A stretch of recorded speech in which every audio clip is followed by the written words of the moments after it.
चलिए अब बात करते हैं आशीष बहेती से, जो तैयार है चार्ट का चमत्कार लेके। आशीष बताइए क्या ट्रेड आपने हाथ में लिया है?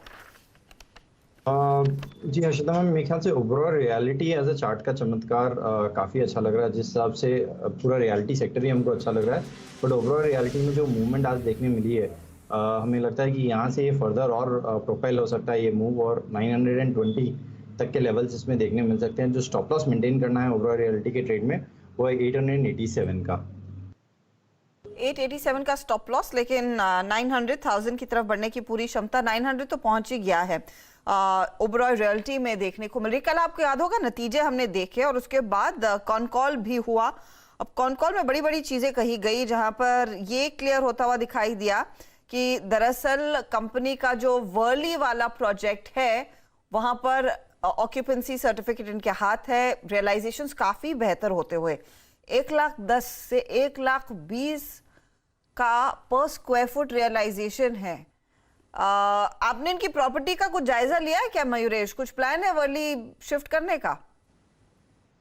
नहीं, अगर हिम्मत होती तो कब का हो जाता था। I am very good at पार्ला। बट जो चैनल चेक्स है Arshada ji, I think demand काफी रोबस्ट है, और इनफैक्ट इनकी जो गोरेगांव वाली भी प्रॉपर्टी है, यहाँ पे फुटफॉल्स और जो रियलाइजेशन पर स्क्वायर फीट है, that is also showing good amount of traction. मुझे लगता है जो प्रीमियम प्रॉपर्टीज है यहाँ पे, I think they are getting a very very good response, और जो रेट्स है आई थिंक ये काफी आई थिंक कॉम्पिटिटिव है। इसलिए आई थिंक जो आगे के कैश फ्लोज होंगे in respect to property launches that they will do, जो प्री सेल्स बुकिंग या सेल्स वेलोसिटी जिसे कहते हैं, ये आई थिंक बहुत स्ट्रॉन्ग फुटिंग पे लग रही है। And this is always and obviously backed by very very strong set of numbers. So I think जो ओबेरॉय के नंबर्स आए थे, not just year on year but quarter on quarter काफी तगड़े थे। तो मुझे लगता है आई थिंक एक एसेट लाइट मॉडल जो bank real estate company follow कर रही है, और जैसे रिस्पॉन्सेज हैं प्रीमियम प्रोजेक्ट्स के लिए, I think the going is good for Oberoi.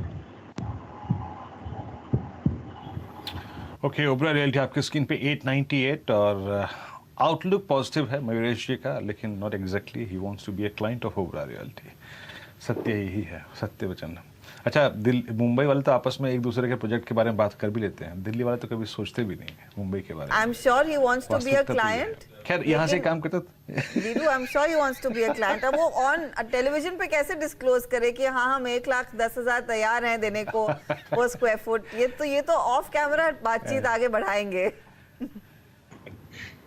Okay okay okay okay, I got your point. मतलब पहले ऑफ कैमरा डील बढ़ेगी आगे, फिर उसके बाद डिस्क्लोजर होगा उसके। Okay, I got your point. हाँ हाँ, बिल्कुल सही कहा आपने। Meanwhile Nifty bank at day high, और कुछ देर पहले जो हम बात कर रहे थे लेवल की 35,730, एग्जैक्टली वो आपकी स्क्रीन पर। अब याद रखिएगा, लेट्स प्रे फॉर और लेट्स वेट फॉर 840, क्योंकि इट्स स्विंग जो बहुत शार्प होता जा रहा है। एक्सिस बैंक जो कि अभी कुछ देर पहले कह रहे थे, और इनफैक्ट ये हमारी 12 बजे की कॉल में शामिल था। फ्यूचर एक्सप्रेस में चंदन ने 2 बार कॉल दी, फ्यूचर भी दिया, ऑप्शन भी दिया। आज 4 मई के बाद पहली बार 20 डेमा की रेंज को छूता हुआ। 20 डेमा के ऊपर बंधन है कि ये मानस की कॉल थी। बीओबी ब्लास्ट हो चुका है। फेडरल बैंक आपका स्क्रीन पर इस वक्त, फेडरल बैंक जो है वो अगस्त 2019 के सबसे हाईएस्ट लेवल पे है। HDFC बैंक में कोई थ्रस्ट नहीं है। एक्सिस बैंक, ICICI बैंक पे हम रिपीट काफ़ी कर चुके हैं, दोबारा मैं कॉल नहीं लूँगा। और एक बार आप आइए स्टेट बैंक ऑफ इंडिया 497। मानस, अब क्या वक्त है क्या इसकी? बस संक्षेप में 500 की कॉल ऐड करने का, एक बार बहुत संक्षेप में। बिल्कुल, देखिए यहाँ पर अपमूव आपको देखने को मिल सकता है। 520 रुपए के टारगेट आते हैं स्टेट बैंक ऑफ इंडिया में, तो 500 का कॉल ऑप्शन खरीदिए। उसके भाव 7 रुपए के आसपास चल रहे हैं। 4 रुपए के स्टॉप लॉस से खरीदारी करिए 20 रुपए के टारगेट के लिए। 500 की कॉल में SBI पर लेकर चले, और SBI में मुझे याद है 11 बजे अमित चौहान ने 490 की कॉल भी सुझाई थी। वहां पर उस पर भी एक बार नजर डाल लेते हैं, क्योंकि वहां पर भी ट्रेंड काफी मजबूती का था। अब 498 के लेवल्स पर आ चुका है काउंटर, तो मोमेंटम है स्टेट बैंक ऑफ इंडिया। और स्टेट बैंक ऑफ इंडिया ही नहीं, इनफैक्ट आप इंडसइंड बैंक पर भी नजर डालिएगा। ये स्टॉक देखते ही देखते करीब 2% ऊपर आ चुका है। अभी फ्रेश मूव इसमें देखने को मिल रहा है 668 के लेवल्स के आसपास, 868 के लेवल्स के आसपास ये स्टॉक ट्रेंड करता हुआ तेजी की तरफ। क्या कोइंसिडेंस है कि कल नतीजे आने वाले हैं? आशीष हमारे साथ जुड़ गए स्टूडियो में, जो आपको बताएंगे कि नंबर से क्या एक्सपेक्टेड है। प्री नंबर्स तो अच्छी तेजी, इनफैक्ट पूरा निफ्टी बैंक आशीष आउट परफॉर्म करता हुआ। तो इंडसइंड बैंक के जो नंबर्स कल आने वाले हैं, सीएनबीसी आवाज का अनुमान कहता है कि एनआईआई में, पहले हेडलाइन नंबर्स बता देता हूं, एनआईआई में 15% साल दर साल और क्यू ऑन क्यू 3.25% के आसपास का उछाल। इनफैक्ट ये एनआईआई की जो ग्रोथ है पिछली 8 तिमाहियों में सबसे बेहतर होगी। मुनाफा साल दर साल ऑलमोस्ट 40% का उछाल, इवन क्यू ऑन क्यू भी 4% के आसपास का इंप्रूवमेंट आपको नजर आएगा। अच्छा, बिजनेस अपडेट ऑलरेडी इन्होंने शेयर कर रखा है, तो कुछ हद तक तो क्लैरिटी है हमारे पास। डिपॉजिट मोमेंटम जो था इस बार इनका 6 तिमाहियों में सबसे धीमा पड़ा, पर हां इसके सामने कासा रेशियो हेल्दी 43% पे पहुंचता हुआ नजर आया था। एडवांसेस 18-19% का जंप था। ये सब डिटेल्स हमारे पास हैं, तो स्ट्रीट वॉच आउट क्या करेगी? एनआईएम्स और क्यू ऑन क्यू एक्सपेक्टेड है कि एनआईएम्स थोड़े से डिक्लाइन होंगे, 4.2% वाले 4.1 या 4.15 के आसपास होंगे। सीएलएसए कहता है इसका ऑपरेटिंग प्रॉफिट डिक्लाइन होगा, साल दर साल 3%, क्यू ऑन क्यू 8-9% के आसपास। हां, स्लिपेजेस का आंकड़ा ठंडा, 2100 करोड़ से घटकर 1800 करोड़ के स्लिपेजेस इस बार नजर आएंगे। यह अच्छा आंकड़ा होगा, लोएस्ट होगा पिछले 7 क्वार्टर्स में अगर इसी तरह का 300-350 करोड़ का डिक्लाइन आता है। पर स्ट्रीट क्लोजली वॉच आउट करेगी क्या कमेंट्री होती है लोन ग्रोथ को लेकर आगे की, और इनकी जो एमएफआई बुक है उस पर हम लोग की खास तौर पर नजर रहेगी। तो ये परफॉर्मेंस एक्सपेक्टेड और ये हेडलाइन नंबर्स आपकी स्क्रीन पर। एनआईएम्स को लेकर थोड़ा सा प्रेशर आ सकता है, लेकिन आशीष मेंशन कर रहे हैं मयूरेश, एक राइजिंग इंटरेस्ट रेट सिनेरियो में तो एनआईएम्स इंप्रूव होने चाहिए, तो इस क्वार्टर में वो रिफ्लेक्ट नहीं होगा क्या? वो Q2 ऑनवर्ड्स दिखेगा? इंप्रूवमेंट Q2 ऑनवर्ड्स हर्षिता जी, दो चीज होती है आई थिंक, जो इनका एसेट लायबिलिटी मिक्स होता है, ये जो रीबैलेंसिंग करते हैं आई थिंक एक लैग इफेक्ट के साथ होता है। तो इसलिए आई थिंक जो डिपॉजिट के दर और लोन्स के दर जो बढ़ते हैं, I think they have to recalibrate and recalculate, क्योंकि जो डिपॉजिट्स मैच्योरिटी पे आते हैं कैसे प्राइसिंग की जा सकती है, कौन से डिपॉजिट्स क्या बकेट में हैं, ये सारी चीजें आई थिंक बैंक्स की एसेट लायबिलिटी कमिटी देखती है। तो आई थिंक जो एक रीएडजस्टमेंट होगी ये सेकंड क्वार्टर के बाद ही होगी। Even for HDFC bank I think, अगर आप ने रिजल्ट्स देखे होंगे, आई थिंक एक्सपेक्टेशंस यही है कि Q2 में because of the base and the spread impact एक 10 से 15 पिप्स का एक पॉजिटिव इम्पैक्ट शायद देखने मिले Q2 ऑनवर्ड्स।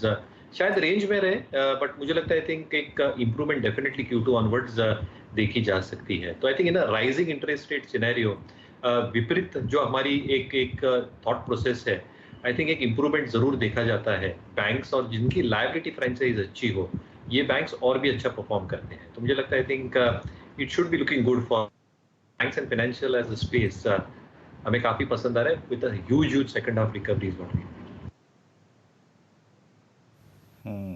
देखिए, इंडसइंड बैंक डे हाई पर है रिजल्ट से पहले, और अभी नतीजों पे आपने आशीष का आंकलन सुना भी। वीकेस्ट स्ट्रक्चर की टेंडेंसी में और ट्रेजेक्ट्री में आप इस स्टॉक को रख सकते हैं अभी भी, क्योंकि इसने अभी इवन अपना 50 डे में भी डिसाइसिवली क्रॉस नहीं किया है। खैर, इस विषय को थोड़ा सा और अगर आप देखें अर्निंग्स के लिहाज से भी विप्रो के नंबर्स को समझेंगे, लेकिन एक काम करते हैं, पहले अभी वक्त हो चुका है आज का मिड कैप फंडा का। मयूरेश जी के सौजन्य से मिड कैप फंडा आपकी स्क्रीन पे आ रहा है। मयूरेश जी बताइए क्या पिक किया आपने आप इस वक्त? तो वीरू जी, मुझे लगता है I think capital goods as a space, I think I will continue to remain bullish on that. पिछले हफ्ते I think we had recommended Vermax is one counter जो हमारी टीम को काफी अच्छा लग रहा है। दो चीजें हो रही है, एक आई थिंक जो इनकी ऑर्डर बुक है, रेवेन्यू विजिबिलिटी पिछले 12 महीनों के हिसाब से आई थिंक 1.25% के आसपास है। जो है नए प्रोजेक्ट्स और प्रोडक्ट्स वाले बिजनेस में आई थिंक पूरे कर रहे हैं, ऑलरेडी 50% है टॉप लाइन की। बट ये जो छोटे छोटे ऑर्डर्स ले रहे हैं, वाटर, वेस्ट मैनेजमेंट एक्सेट्रा, ये हायर मार्जिन ऑर्डर रहते हैं, और इसलिए आई थिंक इनकी जो मार्जिन इंप्रूवमेंट होगी ये ड्रास्टिकल इंप्रूवमेंट दिखेगा सेकंड हाफ से। क्या ये तिमाही में थोड़ा मार्जिन प्रेशर देखने मिलेगा? सारे कंपनीज के लिए देखने मिलेगा, बट मुझे लगता है आई थिंक जो सेकंड हाफ रिकवरी होगी ये काफी तगड़ी हो सकती है। And at the same time I think जो ROE इंप्रूवमेंट होगी that can be huge as well for this company as well. तो मुझे लगता है I think capital goods as a space पे नजर रहनी चाहिए। Government capex will be huge this year, और अगले वर्ष जैसे मैं कह रहा था आई थिंक बजट इंप्लीकेशंस और भी ज्यादा होंगे। मुझे लगता है Thermax with a debt free balance sheet, working capital जो बहुत सीमित दायरे में है, and significant improvement in numbers from Q3 onwards, ये स्टॉक को आपको नजरे में रहना चाहिए। आई थिंक 2300 के आसपास हमारे टारगेट से ये स्टॉक के लिए 1990 का स्टॉप लॉस हम मान के चल रहे हैं। तो थर्मैक्स वो पिक, और हमने देखा है ऑफ लेट दरअसल इन कैपिटल गुड्स से जुड़े हुए कंपनियों में अच्छी खासी तेजी बनती दिखाई दी है। ब्रोकरेजेस के रेडार पर है, एफपीआईज यहाँ पर पैसा लगाते हुए दिखाई दे रहे हैं और कुछ स्टॉक्स तो लाइफ हाइस पर भी ट्रेड कर रहे थे। कल हम जिक्र कर रहे थे सीमेंस हो, ये एबीबी जैसे काउंटर्स भी क्लोजर टू लाइफ हाइस ट्रेड दिखा चुके हैं। बैंकों पर एक बार फिर नजर रखिएगा। निफ्टी बैंक 336.2 पर और आरबीएल बैंक स्क्रीन पर लेकर आइए फटाफट से। उसके बाद विप्रो के लिए आशीष के पास जाएंगे क्योंकि कल विप्रो के भी नतीजे आएंगे। स्टॉक अचानक 6% भाग चुका है और आधे % के मूव्स, आधी तेजी इनफैक्ट पिछले 5-10 मिनटों में हुई जब हम इंडसइंड और बाकी बैंक्स पर बात कर रहे थे।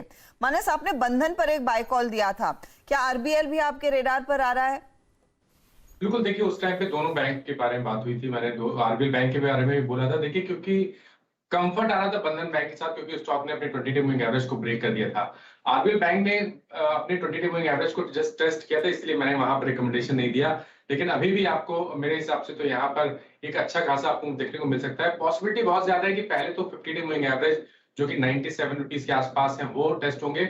उसके बाद जो एक गैप 13 जून को एक बना था, शायद स्टॉक उसको फिल करने की कोशिश करेगा और उस केस में शायद 105 से लेकर 110 की रेंज भी देखने को मिल सकती है। तो पोजिशनल बेसिस पे आपको आरबीएल बैंक में खरीदारी करनी है। करंट लेवल खरीदारी करिए 85 के स्टॉप लॉस से 97 और उसके बाद तो 105 रुपए तक के टारगेट आपको देखने को मिलेंगे।